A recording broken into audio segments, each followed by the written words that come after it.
What's up guys, Mr. Eldisangriel here. Welcome to my channel. Please do subscribe and click the notification button bell. You will be uploaded and notified always on my latest video. Today's episode, I am so very excited because it's a Sunday and it is a family day. What we do here is we arrange our different variety of plants. We also restored our small mini garden and we're gonna show you and how it's it look. Here we go. This is our mini garden that we arranged this afternoon. We cleaned it up and we have the baby's crib there. Okay, this is our surroundings, our front yard.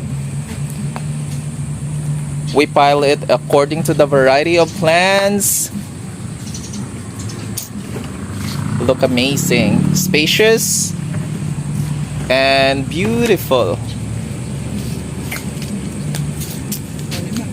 And we have a very messy here in this area.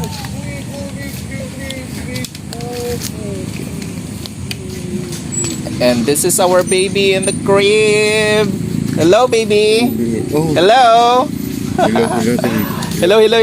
Hello. Ooh. Hello, baby. We have other variety here. This is called aloe vera. It is recommended if you have an open wound, and it is also recommended that you're gonna rub this all over your face for your facial cleanser or routine, especially for the women. This is it.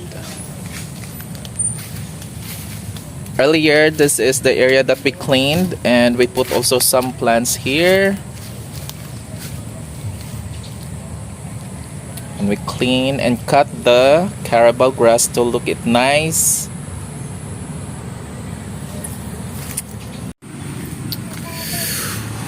Well, as you can see, our mini botanical garden is so simple, looks elegant and presentable.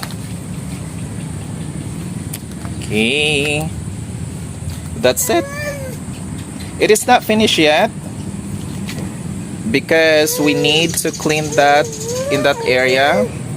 If you can see it, there are no so much time. We gonna continue this on the next day. We're gonna arrange that and pile this in this area, some of other plants. We also trim this kind of plants. Look at that. Alright. Well, did you already see our mini botanical garden that we arranged, and we also put in a proper places, and of course to pile them according to the variety of those different plants. That's it for now. That is only a short clip. Thank you very much for watching. If you would like to comment section is available down below. So thank you very much for watching and see you again next time. Bye bye. Happy Sunday.